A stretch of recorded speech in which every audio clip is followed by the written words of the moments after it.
On June 2nd, 2020, 2 years ago, Riot released Valorant, its new tactical shooter that had backing from community, Twitch streamers, and content creators from around the world.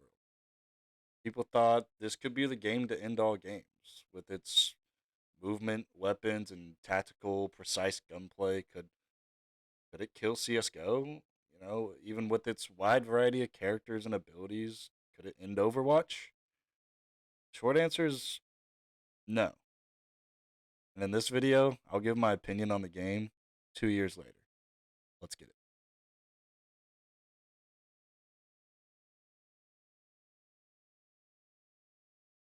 In the beginning, everything was fantastic.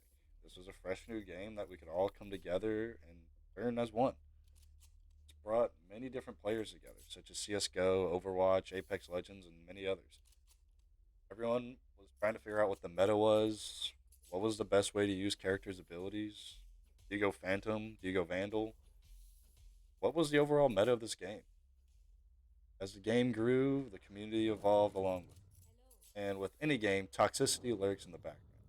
I personally never noticed it until recently, but it's gotten pretty bad. You might say I'm a bad player who can't get out of silver, but to be fair, that's where the majority of the player base resides. As you can see by this chart made by Esports Tales, as of May 2022, the majority of players actually belong to the bronze 1 to gold 3 range. I hope that this shows that my experience is a lot like everybody else's, the average competitive player. Now, the game has its normal toxic players like any other shooter does, like the kid that blares music in his mic, hoping we want to hear it, and the person that just happens to think that we want to follow his orders just because he thinks he's the best player. But from my perspective, Valorant has a very weird mix of Counter Strike and Overwatch toxicity, and the fact that you can get blamed for whiffing a shot, which I do all the time, or lurking too hard and baiting the team, which, now that I think about it, I do all the time. But hey, the point is that you can also get ridiculed for picking the wrong character. I feel like it's multiple times where we'll have a random Reyna that ends up going like 2 and 20 because they just think they're a Reyna main, but reality they can't frag worth a damn. It's gotten so toxic to the point that you can't even queue with a 4 stack. So if I have 3 other friends on and we want to play Valorant, we have to play unrated. I think that Twixdog on the Blizzard forum said it best that there's a rule in competitive that you can't stack with 4, and it's to basically prevent someone from solo queuing into a group of 4 that might be in a Discord or a TeamSpeak call. And even though this person might have better comms and skills, like the group might just have a god complex and refuse to work with that solo player. Now, with that being said, Valorant has brought together and introduced a lot of people into the tactical shooter genre with its graphics and its stylistic approach to appeal to a more general of an audience. But with this, I think that everyone that's played has ran into what I'd like to call the soft player. That's as soon as your team goes down 5-0 in the beginning, or maybe you're just losing in general, they call for a surrender, even though you think that you should and could pull out the win. Now, I recorded gameplay to put in the background of this video, and in the first game that I decided to record here on Breeze, we won the last round, and it's 9-11. We vote to surrender. I just don't get it. It's just a game, and honestly, if you're too soft to just finish it out, especially when it's this close, like it's pretty sad. Like in real life, you can't just quit or give up when the going gets tough. You have to see it through, and I feel like a lot of the Valorant players nowadays don't.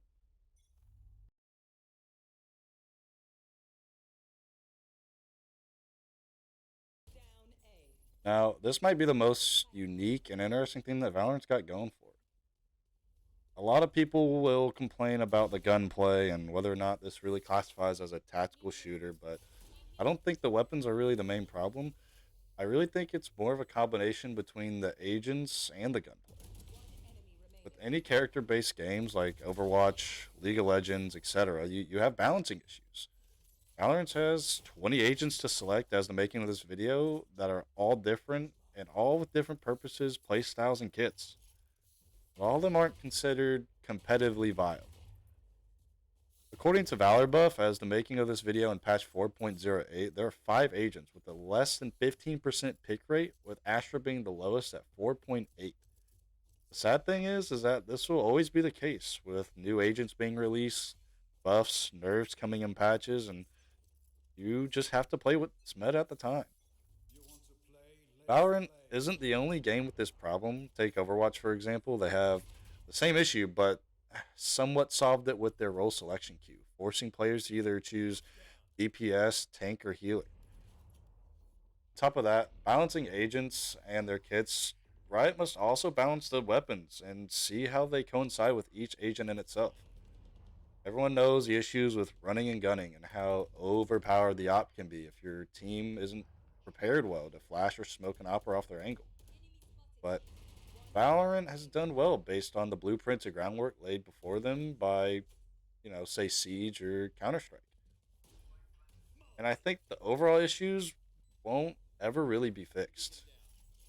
But hey, take CS:GO for example. It's like 10 years old, and I still love it, and I still play it almost every day.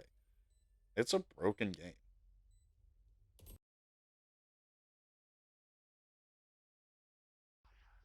So I'm gonna touch briefly on this section, and the section's gonna be about the pro Valorant scene. And let me just remind you, this is a guy, me, that just mainly plays CS:GO, watches CS:GO pros. I don't really watch the Valorant scene all that much.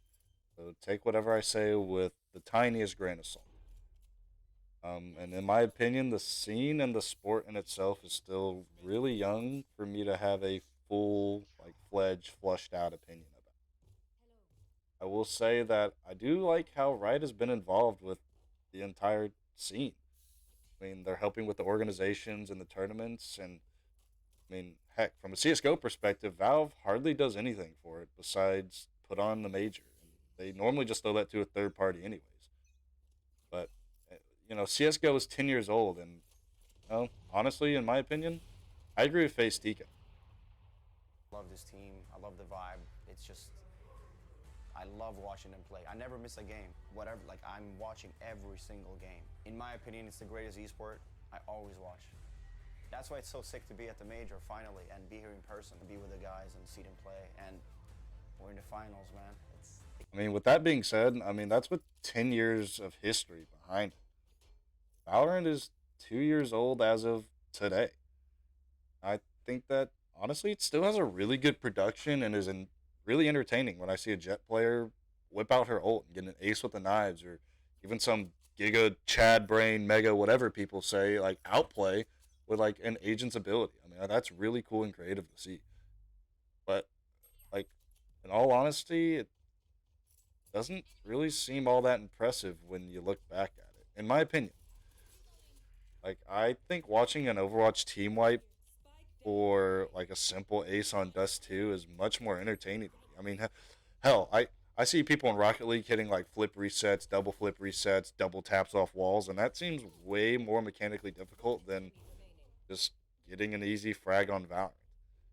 Obviously, these pros do things that I wish I could do, so it is a little bit of bias and jealousy coming out, but still, Valorant seems easier in a way compared to a game such as CS:GO. And I hate comparing it to Counter Strike all the time, but in all honesty, it's the most similar game. And I mean, watching Pro Valorant really just makes me want to either play or watch Pro CS:GO. It's like watching one of your favorite shows gets a reboot and you're watching it.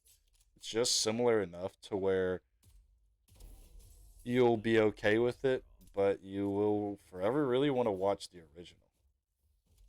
Now, I know it doesn't really seem like it based on how this whole video has went so far, but I, I like Valorant. I think it's a very fun game, and me and my friends play it pretty often. But I think it's just had an identity crisis since the beginning this whole time, and it's just tried to run before it even knew how to walk, so forth and so forth. I mean, I just want the devs to just slow down and focus on what they have right now. I mean, there's things that they can still work on, like gun balancing. I mean, the map pool, making changes to the map so some aren't as attacker sided or some aren't as defender sided. I mean, then like I said before, the agent balancing.